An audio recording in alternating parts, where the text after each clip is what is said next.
Welcome to the Slop Temple. We pray this video helps. You start by saving your work and closing open applications. This prevents file corruption and speeds restart.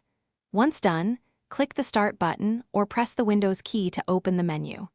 Make sure your laptop is plugged in or has more than 10% battery so the restart completes safely.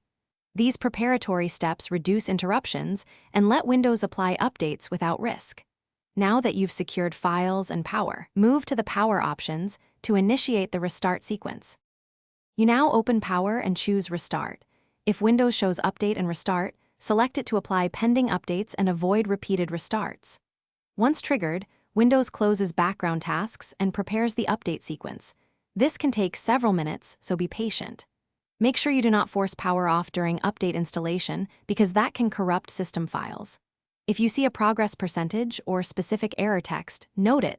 It helps later troubleshooting. After the system reboots, Windows will finalize settings. After restart, sign back in and check that apps, files, and network connections work as expected.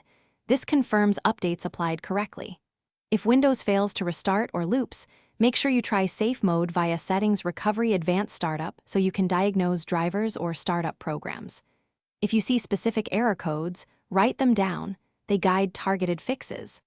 As a last resort, use System Restore to revert to a known good point, but understand this may remove recent updates or app installations. Thanks for watching. Consider subscribing if we helped you.